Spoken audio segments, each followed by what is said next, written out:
하나님의 말씀은 사도행전 17장 1절 말씀부터 15절 말씀이 되겠습니다.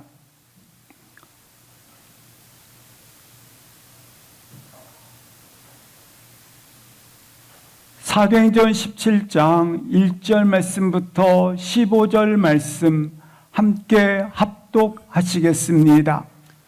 그들이 암비볼리와 아볼로니아로 다녀가 데살로니가에 이르니 거기 유대인의 회당이 있는지라.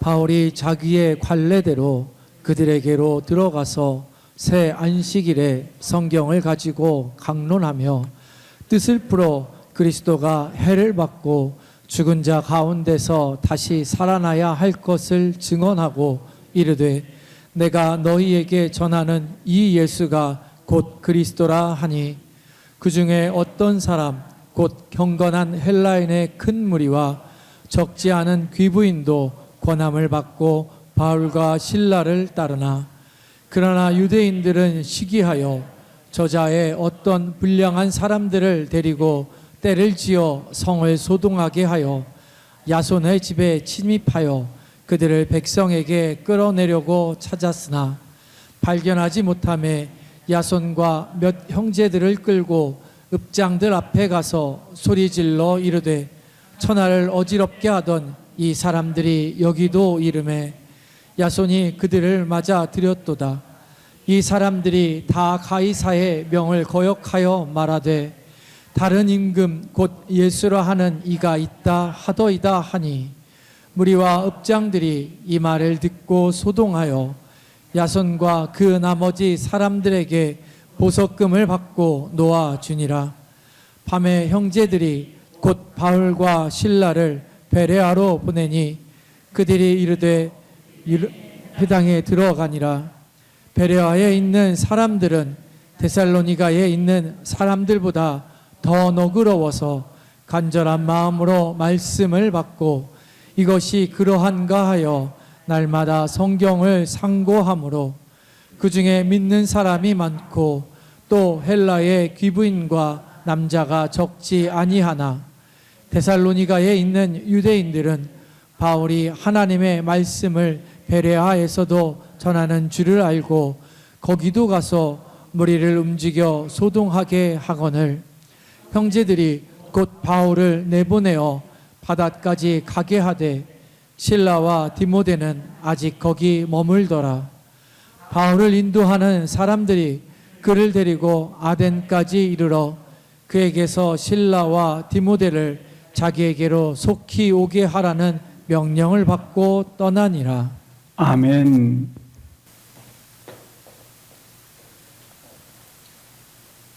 바울 일행이 빌립보 감옥에서 나온 후에 루디아 집으로 들어가게 됩니다. 루디아 집에서 믿음의 형제들을 위로하고 그리고 그들은 새로운 선교 여정을 떠나가게 됩니다. 17장 1절 보시겠습니다. 그들은 빌립보를 떠나 앞비볼리아와 아볼로니아를 거쳐 데살로니가에 도착하였다고 말씀을 하고 있습니다. 이 데살로니가는 유대인의 회당이 있는지라 빌립보에서는 회당이 없는 거로 기도처를 찾았던 것입니다. 데살로니가에는 회당이 있어 이 회당에서 2절 보시겠습니다. 바울이 자기 관례대로 새 안식일 3주간을 성경을 가지고 강론하였다고 말씀을 하고 있습니다. 여기에서 보면 자기의 관례대로라는 말씀이 있습니다. 바울은 율법에 대해서 누구보다도 잘 아는 자입니다. 그런데 오늘 본문에 회당을 들어가기 위해서는 그들이 유대인의 율법에 따라 회당에 들어가 하나님께 경배하고 토라를 읽게 됩니다. 그런데 오늘 본문에는 자기 관례대로 회당에 들어갔다고 설명을 하고 있습니다. 무엇을 말해주고 있는가입니다. 예수님께서는 율법의 완성이십니다. 율법을 이루셨습니다. 율법의 마침이 되셨습니다. 예수님께서는 안식일에 온전함을 이루셨습니다. 따라서 이처럼 안식일에 회당을 찾지 않아도 됩니다.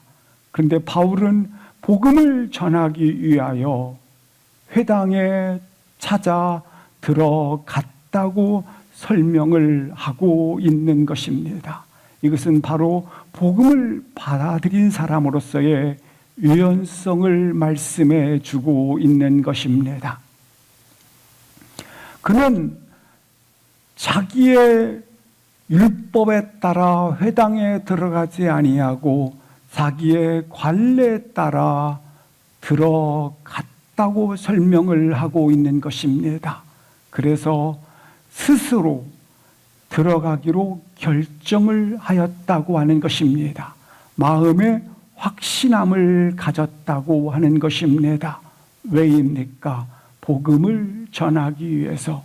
이 복음을 전하기 위해서 때로는 마치 헬라인처럼, 때로는 유대인처럼 그렇게 옷을 입고 걸어가는 모습을 볼 수 있습니다. 그렇게 안식일에 그는 회당에 들어가서 오늘 성경을 가지고 강론하였다고 말씀하고 있습니다. 그런데 오늘 본문에 새 안식일이 나와 있습니다. 짧은 기간 동안 데살로니가 교회의 믿음의 역사, 사랑의 수고, 소망의 인내의 열매를 가지게 된 것입니다. 사랑하는 성도 여러분, 함께 오래 머물러 있고 그리고 평생 함께 살았다고 변화나 영향력을 주는 것이 결코 아닙니다. 비록 짧은 기간 살았지만 영향력과 변화를 주게 되는 것을 볼 수 있습니다. 시간의 길이보다 반드시 무엇을 전하고 있으며 사는지를 보아야 한다고 하는 것입니다. 바울 사도는 내 안에 예수 심장을 가졌다고 말씀을 하고 있는 것입니다. 우리도 동일하게 내 안에도 예수 심장을 가졌다라는 표현을 할 수 있기를, 고백을 할 수 있기를 주의 이름으로 기도합니다. 이처럼 무엇을 전하며 살고 있느냐가 변화와 영향력을 가지게 되는 것을 볼 수 있습니다. 3주를 머물면서 성경을 가지고 강론하였다. 이것을 쉽게 표현하면 안식일에 유대인 회당에서 설교를 하였다라고 표현할 수 있습니다. 설교는 무엇을 가지고 하는 것인가? 성경을 가지고 하는 것입니다. 그리고 강론했다라고 하는 것은 성도들에게 질서대로, 논리대로, 논리적으로 이처럼 배열을 하였다고 하는 것입니다. 설교는 무엇인가? 성경을 가지고 성도들에게 뭐 하는 것이다? 이처럼 논리적으로 질서에 따라 배열을 하였다고 하는 것입니다. 근데 오늘 보니까 이 당시에는 신약 성경이 없습니다. 구약 성경을 가지고 강론하였다라고 말씀을 하고 있는 것입니다. 내용이 있습니다. 강론한 내용을 3절에서 보시겠습니다. 강론한 내용은 예수 그리스도께서 오심을 통하여 그가 해를 받고 죽게 될 것이다. 그러나 그는 죽음으로 끝나는 것이 아니라 다시 살아나게 될 것이다. 그는 누구신가? 예수 곧 그리스도시니라. 이렇게 내용을 가지고 그들에게 강론을 하였다고 하는 것입니다. 그렇습니다. 성경은 설교는 무엇을 가지고 말하는 것이다? 성경을 가지고 말하는 것이고 누구에 대해서 이야기하는 것이다? 예수는 그리스도라는 사실에 대하여 말하는 것이다.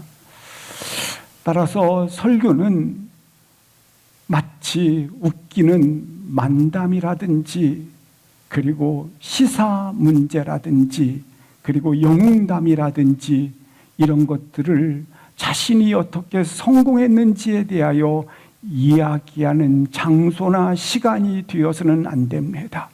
역사적으로 이런 것들을 설교화 시킬 때마다 이 사회는 교회는 타락을 해왔고 그리고 타협이 시작되었다고 하는 것입니다.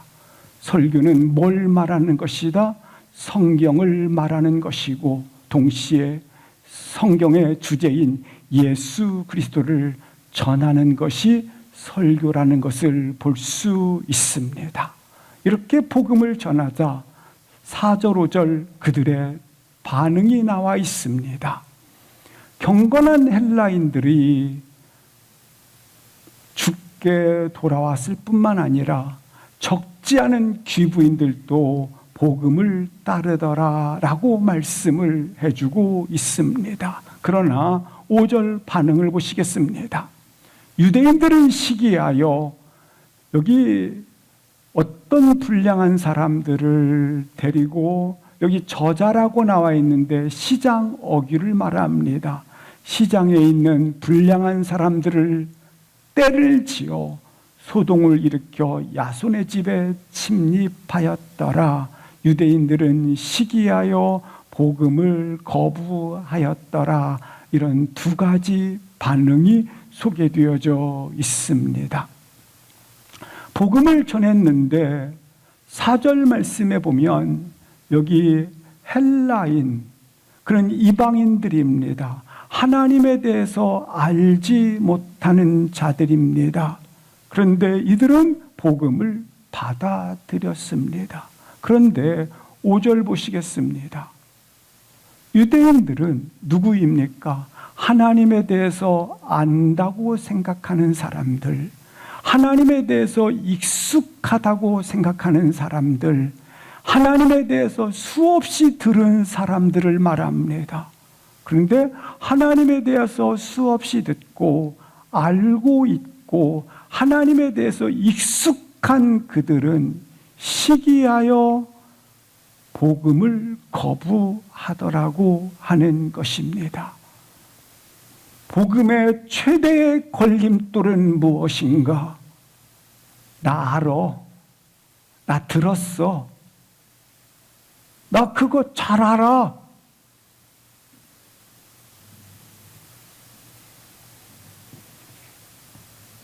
그렇게 교만과 고집과 편견들이 복음을 듣는 것에 가장 해악한, 어찌 보면 복음을 듣지 못하는 그와 같은 요소가 된다라는 것을 볼 수 있습니다. 자기가 알고 있다고 생각하는 그 편견, 고집, 교만이 오히려 자기 영혼 속에 하나님 말씀이 들어오지 못하도록, 하나님 말씀이 임하지 못하도록 방해하는 요소가 된다라고 하는 것입니다. 뿐만 아니라 시기하여 다른 사람도 예수님을 믿지 못하도록 한다라고 하는 것입니다. 오히려 하나님에 대해서 모르는 사람, 그리고 초신자와 같았던 그 헬라인들은 진정 들은 말씀이 그러한가 하여 따져보고 복음을 받아들인 것입니다. 따라서 복음을 거부하게 하는 것들은 뭔가? 난 알고 있어. 어설프게 알고 있는 것을 가지고 판단하고 그리고 그렇게 생각을 하는 것입니다. 그렇게 어설프게 하는 것들이 나의 종교화된 내 습관이 되어버립니다. 다른 말로 말하면 굳어버린 것입니다. 내 마음이 굳어버려서 내 영혼에 받아들일 수 없는 것입니다. 그래서 여기에 있는 유대인들은 잘 안다, 나 들었다, 나 읽었다, 나 그런 것에 익숙하다. 그것 때문에 하나님 말씀을 시기하여 받아들일 수가 없었다. 복음을 받아들이기 가장 힘든 것이 뭔가? 난 하나님을 좀 알고 있어. 나 들었어. 나 그것에 대해서 익숙해. 나 그것을 들어봤어. 이것들이 유대인들의 영혼의 상태였다고 하는 것입니다. 좀 아는 것으로부터 판단부터 하고 익숙한 것으로부터 판단부터 하는 것입니다. 우리는 지금 사도행전 1장부터 17장까지 말씀을 함께 묵상해 왔습니다. 묵상해 오시면서 옛날 전도 이야기야. 아니, 내 인생에 좀 필요한 참고 도서야. 이렇게 굳어버립니다. 그러면 그 복음이 들려졌던 것들이 다 내 영혼에는 들리지 않았다라는 겁니다. 오늘 말씀은 무엇인가? 오늘 1장부터 17장까지 이 메시지는 지금, 아니, 나에게, 우리에게 하나님의 계시된 말씀이 지금 전해지고 있다는 사실로 들으셔야 한다는 겁니다.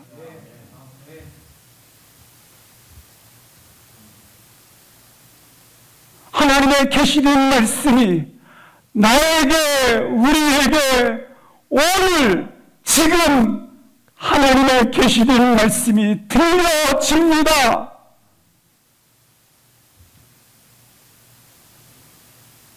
근데 유대인들은 나 알고 있다니까, 익숙하다니까, 들어봤다니까.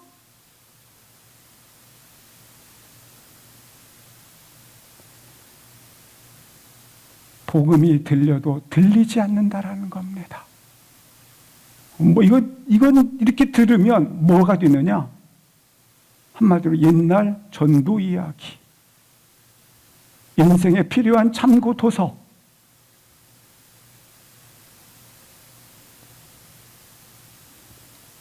바울이 처음부터 예수님을 만난 것이 아닙니다.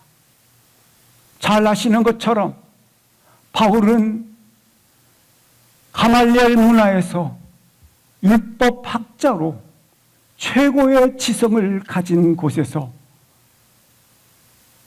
그는 공부를 한 사람입니다. 산헤드린 공의회 공의원이었기 때문에 하나님에 대해서 바울처럼 아는 사람, 하나님에 대해서 바울처럼 모든 것을 아는 사람이 두 번째가 라면 서운할 바울입니다. 그 아는 것이 예수 믿는 자를 잡아 옥에가 두고 죽이고자 하고 혈안이 되어 예수 믿는 자 찾아 나서 감옥에 가두고자 하는 아는 것이 말입니다. 진정 복음이 왔지만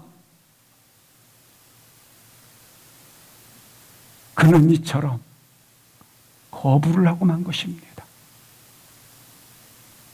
어느 날 그가 다메섹 도상에 다시 예수 믿는 자를 잡아 가두기 위하여 죽이기 위하여 가던 도중에 하나님의 음성을 듣기 시작합니다. 사울아 사울아 어찌하여 네가 나를 핍박하느냐? 사도행전 9장 4절 5절 보시겠습니다. 어찌하여 나를 박해하느냐 하거늘 5절 말씀을 보시겠습니다. 대답하되 주여 누구시나이까? 아니 그렇게 잘 알고 있는데, 복음에 대해서 그렇게 하나님에 대해서 그렇게 잘 알고 있는데 이제서 오늘에서야 주여 누구시입니까? 이 표현은 여태까지 내가 알고 있었던 모든 것 지식들이 박살났다라는 거예요. 무너졌다라는 거예요. 깨졌다라는 거예요. 내가 가지고 있었던 편견, 선입견들이 다 무너져 버렸도다. 바울은 분명히 알고 있습니다. 익히 알고 있는 가운데 모세가 호렙산 가시 불꽃 가운데, 떨기 불꽃 나무 가운데 하나님의 음성의 현현, 하나님의 나타나심의 소리를 모세가 들었다는 걸 알고 있습니다.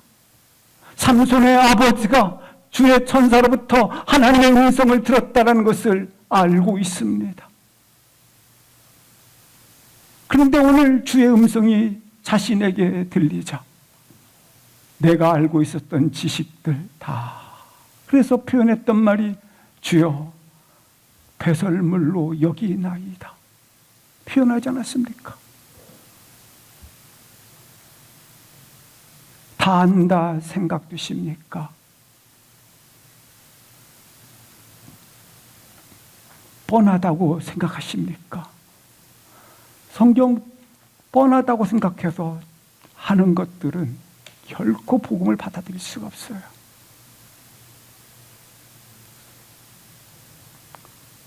들을 때마다, 펼 때마다, 읽을 때마다 주여 누구십니까? 물으시는 거예요. 복음이 무엇입니까? 물으시는 거예요.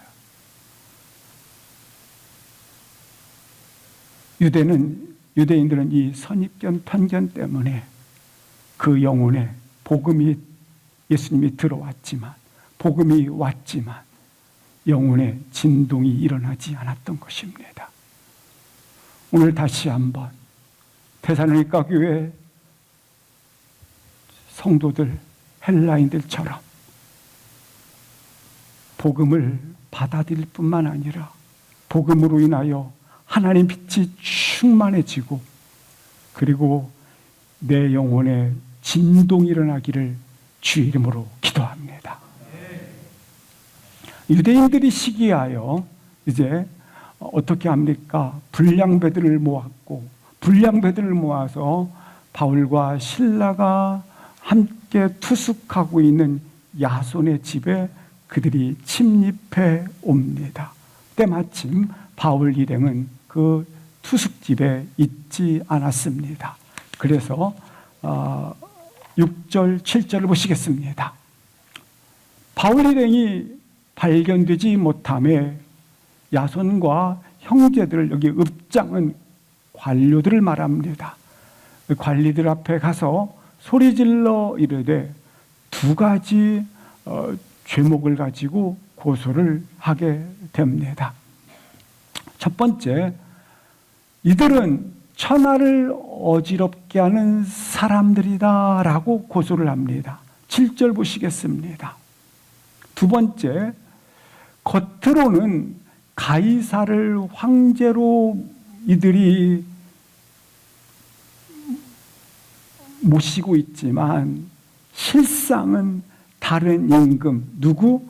예수를 왕으로 모시고 있는 자들이다.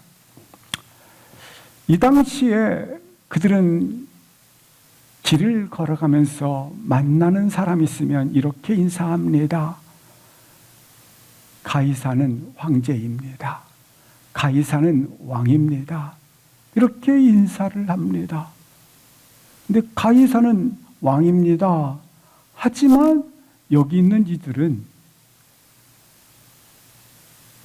진정 왕은 예수이다 하더이다. 이렇게 두 가지 이 일행에 대해서 얽어매기 위하여 고소를 합니다. 그러나 이 의도는 세상 사람들이 진실로 우리를 바라볼 때, 그리스도인을 바라볼 때 이 두 가지를 정확하게 꿰뚫고 볼 수 있어야 됩니다. 세상 사람들이 나를 바라볼 때 두 가지, 저는 진실로 예수 혁명을 가진 자이구나, 저는 진실로 6절에서 세상을 어지럽게 하는 자들이다, 다른 표현으로 하면 예수 혁명을 가진 자구나. 우리를 바라볼 때 세상 사람들이 저는 진실로 예수 혁명을 가진 자구나. 또 하나, 저는 진실로 예수를 왕으로 섬기는 자구나. 얼마나 정확하게 세상이 믿는 자들을 꿰뚫어 보고 있습니까? 이래야 됩니다. 아, 저 사람은 예수 혁명을 가진 그리스도인이야. 아, 저 사람은 예수를 왕으로, 주인으로, 통치자로 섬기는 자야. 그들이 비록 고소한 내용이지만, 그러나 실상은 우리가 세상으로부터 그렇게 바라보도록 서 있는 자가 아니겠습니까? 그리스도인은 누구입니까? 하나님께서 만물과 또한 세상을 창조하셨습니다. 창조하신 하나님이 놀랍게 그가 다스리는 나라로 역사하셨습니다. 그러나 이 세상 속에 죄가 들어와 그만 세상의 모든 질서와 세상이 거꾸로 되어져 있는 것입니다. 그래서 죄의 능력이 들어와서, 죄의 권세가 들어와서 사람들을 다스려가는 것입니다. 거꾸로 되어져 있는 것입니다. 그래서 죄의 권세가 다스려가는, 예컨대 권세자가 죄의 권세로 다스릴 때에 힘으로, 칼과 창으로 그렇게 다스려 간다고 하는 것입니다. 그러나 예수님께서는, 바울은 오늘 이와 같은 세상의 다스림에 대하여, 세상 질서에 대하여 거꾸로 된 것을 하나님의 창조 질서에 따라 회복시키고자 하는, 그래서 오늘 본문 말씀처럼 세상을 어지럽게 하는, 우리 주님이 바라보시는 나라는 이런 나라가 아니지 않습니까? 죄의 권세가 다스려가는 나라가 아니라, 마태복음 20장 25절 말씀을 보시겠습니다. 집권자들은, 고관들은 권세를 부리면서 다스리고 있는 것입니다.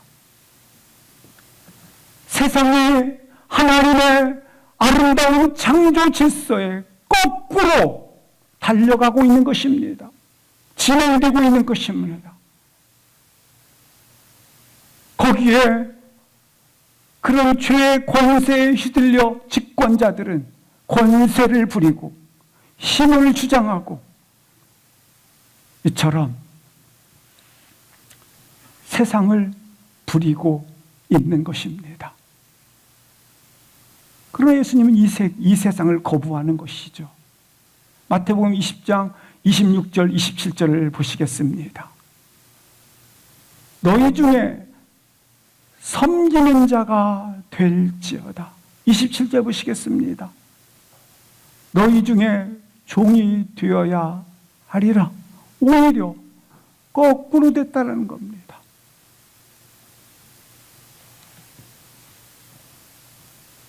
세상 죄의 권세가 다스려지는 것이 하나님의 창조 세계와 거꾸로 되어져 있기 때문에 바울은 감사하게 그리스도인들은 세상을 혼란스럽게 하는, 우리가 원하는 나라는, 우리가 가져야 할 나라는 이 나라가 아니라는 겁니다.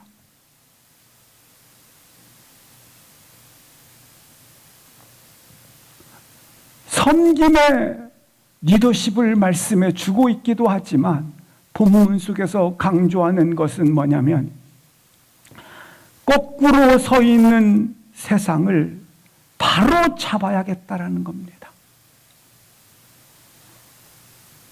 이때까지는 세상이 그렇게 다스려 왔지만 이제부터 다른 세상을 만드시겠다라는 겁니다. 마가복음 1장 15절 말씀을 보시겠습니다. 이 나라는 어떤 나라인가 합독하시겠습니다. 시작. 찾고 하나님의 나라가 가까이 왔으니 회개하고 복음을 믿으라 하시더라. 그 나라는 어떤 나라인가? 하나님 나라가 세워가는 데 있는 것입니다. 우리가 그렇습니다. 하나님 나라를 이루기 위해서 우리 주님께서 십자가에 죽으셨습니다. 죽으신 주님의 이 하나님의 나라를 이루심에 대하여 제자들에게 전하라는 것입니다. 따라서 복음을 가졌다고 하는 것은 무엇인가? 내가 예수를 믿음으로 말미암아 주의 정함을 얻고 영원한 하나님 구원 백성이 되었습니다. 로만 멈추지 말고 어떻게 한다? 하나님의 나라가 너희 가운데 이루어지는 데 있다라는 겁니다. 여기 하나님의 나라가 너희 가운데 이루어졌다라고 하는 표현은 예수님이 너의 임금이 되어 너의 통치자가 되었다. 그렇습니다. 복음은 영원한 생명을 얻을 뿐만 아니라 예수님이 통치자가 되었습니다. 예수가 메시아이시다. 예수가 왕이시다. 예수가 우리 가운데 다스리시는 진정한 왕이시다. 그가 다스리시고 그가 인도에 가심으로 너희는 두려워하지 말라. 어떤 상황에 놓인다 할지라도 놀라지 말라. 불안해하지 말라. 너희 내면의 죄의 권세가 그동안 주장되어서 너를 다스려 왔다면 이제 드디어 예수 그리스도가 너의 놀랍게 왕으로 구원자임으로 왕이시오 메시아임을 네가 선포하지 않았느냐? 그렇다면 왕이신 그를 붙잡음으로 말미암아 담대하라. 불안해하지 말라.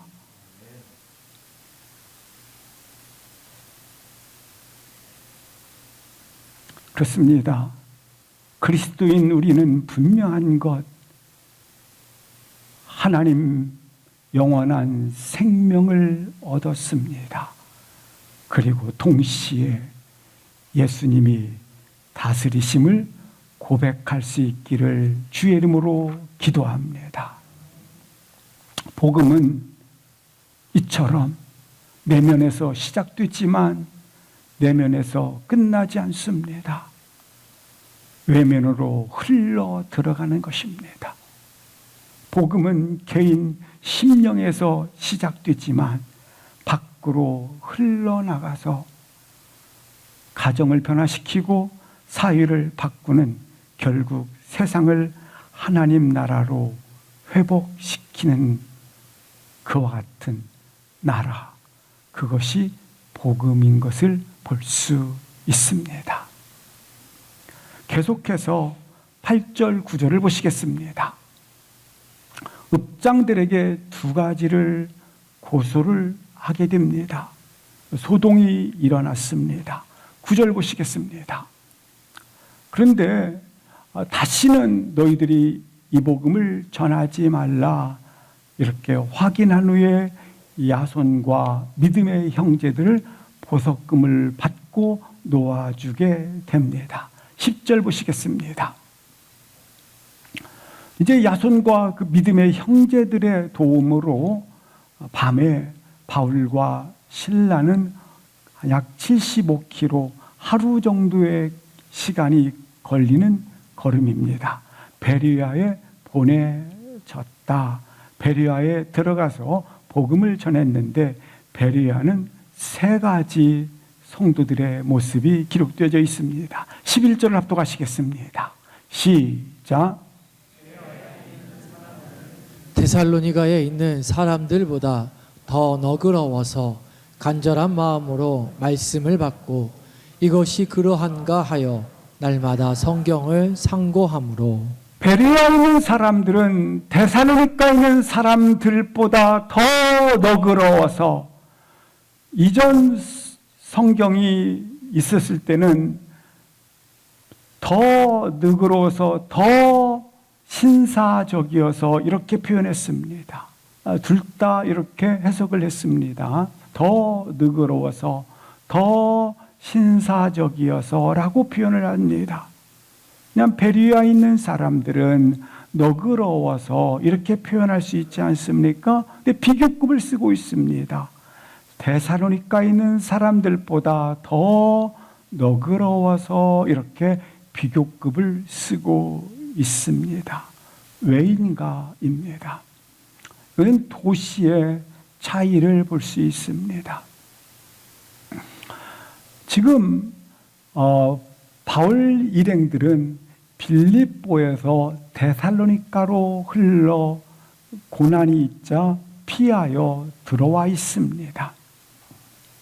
데살로니가에 들어와 있는데 이 빌립보는 마게도니아의 첫 성, 그것은 첫 도시라는 말이 아닙니다.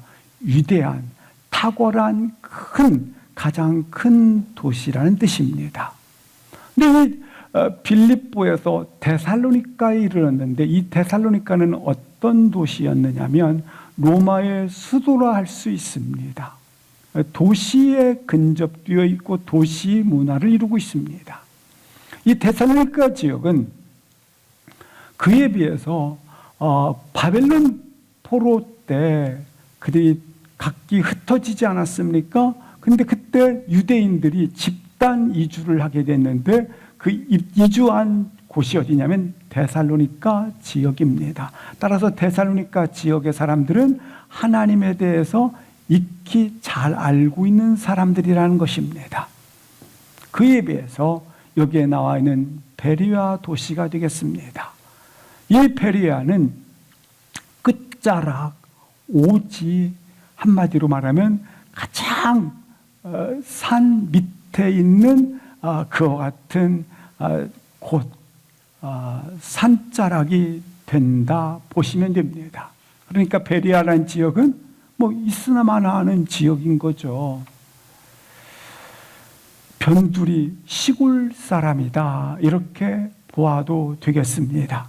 그런데 이 베리아 사람들이 더 신사적이었다, 더 너그러워서라고 비교급으로 설명을 해주고 있습니다. 여기 더 너그러워서라는 표현은 베리아 사람들은 여기 데살로니가 사람들은 하나님에 대해서 잘 안다는 사람들이고 그 다음에 여기 베리아 사람들은 하나님에 대해서 그리고 들어본 적이 없는 사람들입니다. 근데 이들이 거기에 복음을 전하자 이 베리아 사람들은 놀랍게 그 말씀에 그대로를 수용했다라는 거예요. 받아들였다라는 것입니다.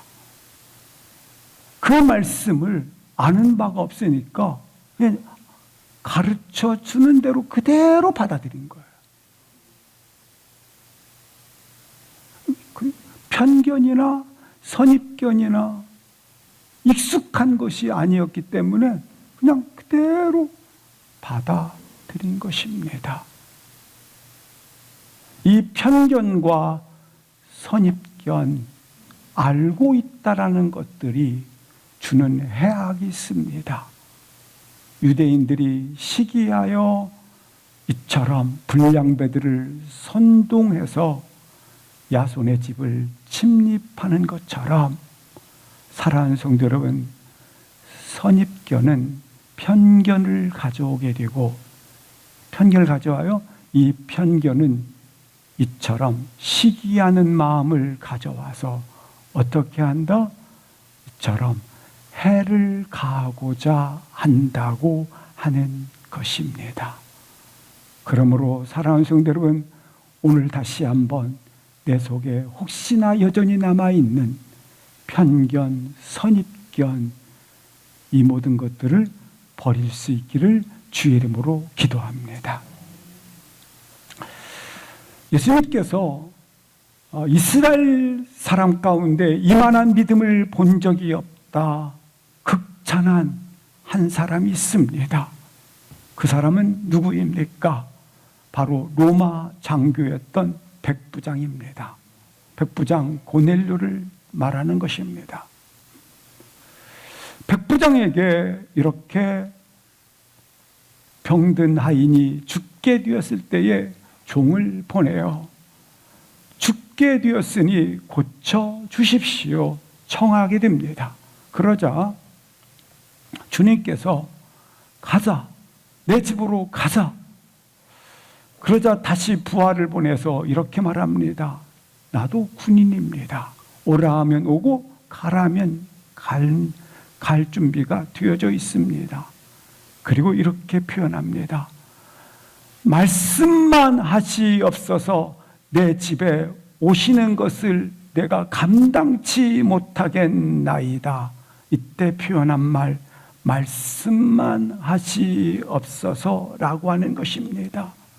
사랑하는 성도 여러분, 이 백부장의 말씀만 하옵소서, 이 표현은 당신이 하나님께서 말씀으로 천지를 창조하시고 말씀으로 역사하지 않습니까?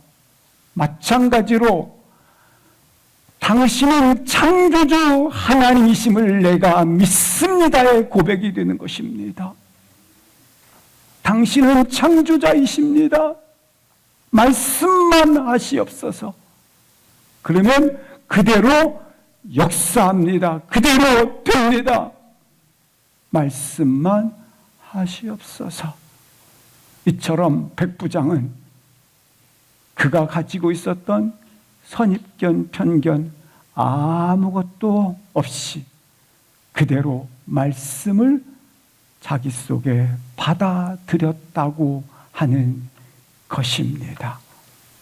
그것을 예수님께서 이스라엘 사람 중에 이만한 믿음을 본 적이 없다, 그렇게 극찬을 하였다고 하는 것입니다. 사람은 늘 그러합니다. 나 아는 거 있어. 나 들었어. 나 익숙해. 그 아는 것 가지고 판단을 미리 해버렸기 때문에 복음이 들어올 틈이 없어요. 그것을 편견, 선입견이라고 말하는 것입니다. 선입견을 얼마나 일반화시키는지 모릅니다. 자기가 어설프게 하는 거 이 조금 가지고를 다 일반화시켜서 성경 전체를 다 아는 것처럼. 적어도 여기 베리아에 있는 사람, 그리고 백부장, 그들에게는 이와 같은 편견, 선입견이 없었다고 하는 것입니다.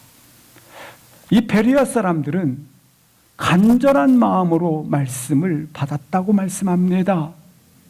이 간절한 마음으로 말씀을 받았다는 것은 말씀 듣기에 온전히 집중했다는 것입니다. 다른 표현으로 말하면 그의 삶의 첫 시작은 하나님 말씀을 듣는 데부터 시작했다는 겁니다. 동일하게 나의 삶의 시작의 처음은 하나님 말씀을 듣는 데부터 있기를 주의 이름으로 기도합니다. 간절한 말씀, 간절한 마음으로 말씀을 받은 것입니다. 말씀을 첫 시간, 듣는 시간으로 내어 드렸다고 하는 것입니다. 그리고 세 번째, 말씀을 받았지 않습니까? 받은 말씀을 그러한가 하여 날마다 성경을 상고하였다라고 하는 것입니다. 여기 상고하다라는 말은 씹었다, 먹다를 반복했다라는 겁니다. 받은 말씀을 또 씹고 또 먹고 또 씹고 먹고, 삶의 일관성 있는 자세였다라는 것입니다.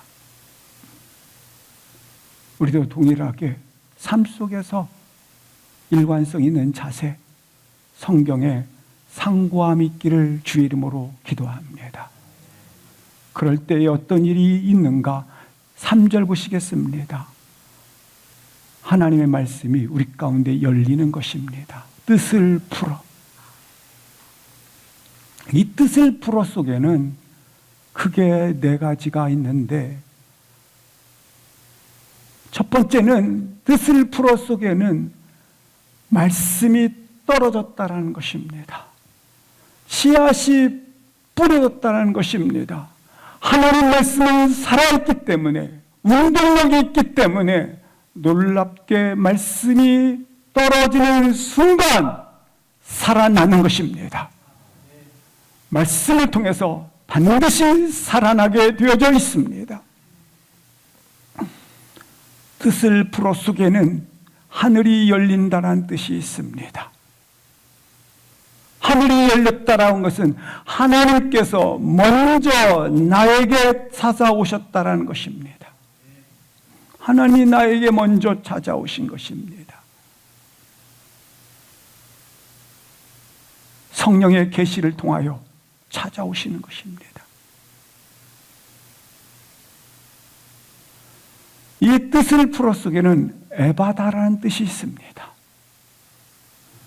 열려라 에바다, 눈과 귀, 그리고 지혜, 모든 것들이 풀려지는 것입니다. 자유케 되는 것입니다. 해방케 되어지는 것입니다.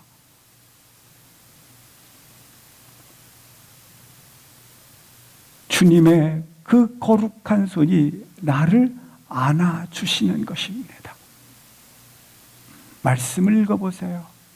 주님의 거룩한 손이 안아주시고 있음을 경험하고 있지 않습니까?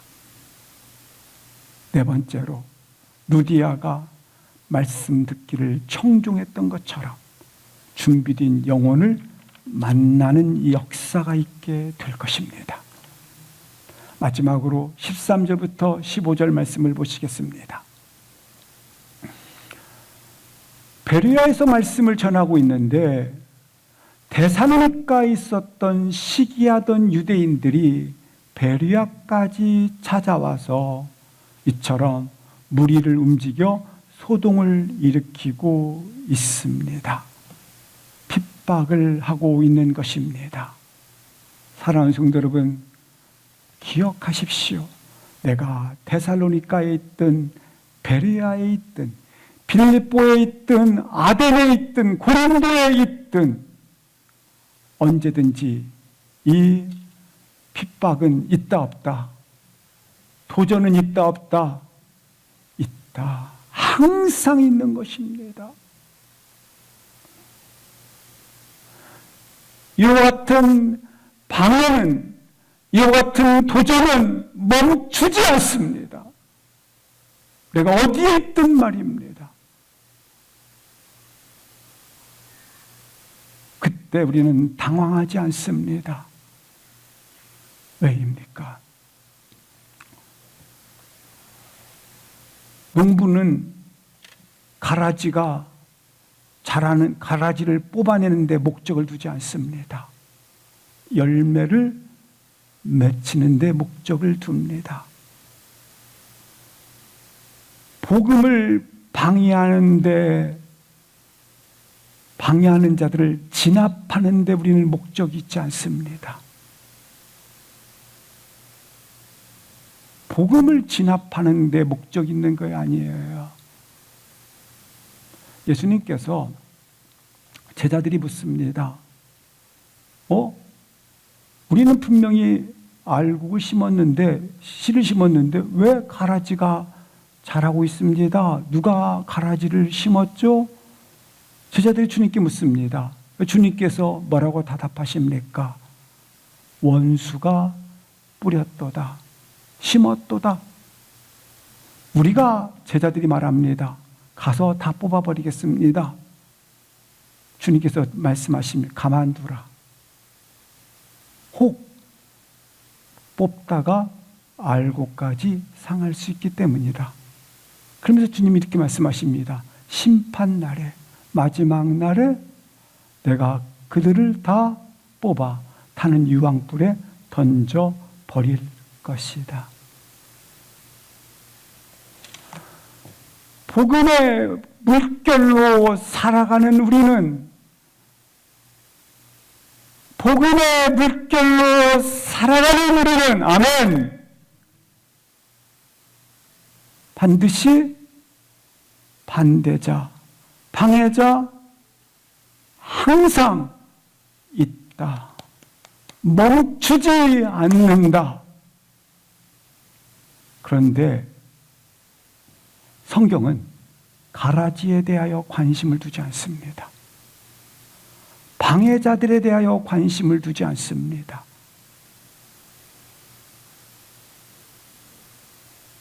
원수에 대해서 관심을 두지 않습니다. 알고 바로 우리 한 분 한 분에게 관심을 두고 계십니다.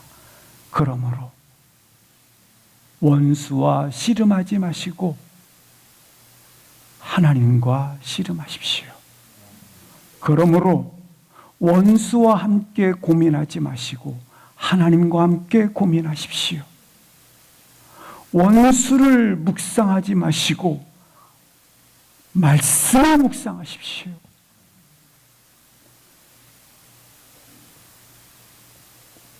하루하루 힘들게 한 것들을 묵상하면 이상하게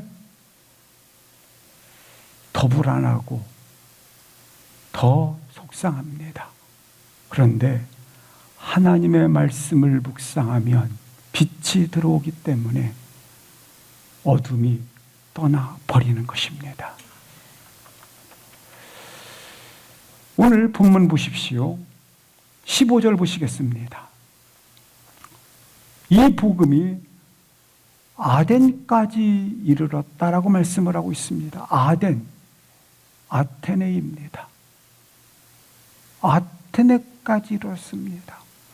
아무리 방해자들이 그처럼 계속 방해한다 할지라도 하나님의 인도하심은 결국 어디에서 시작된 복음이, 갈릴리에서 시작된 복음이 예루살렘의 성령의 역사하심과 그리고 감사하게 마게도니아에서 이 바람이, 그리고 로마의 아덴 심장부, 로마의 심장부 땅끝까지 다시 복음의 폭풍이 쳐지고 있는 것을 볼 수 있습니다. 여기까지 인도하시는 분은 누구십니까? 하나님의 인도하심이 아니겠습니까?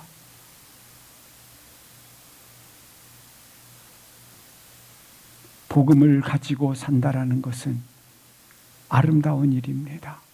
그러나 꼭 기억하십시오. 동시에 이와 같은 방해자들이 항상 있기에 대가를 지불해야 합니다.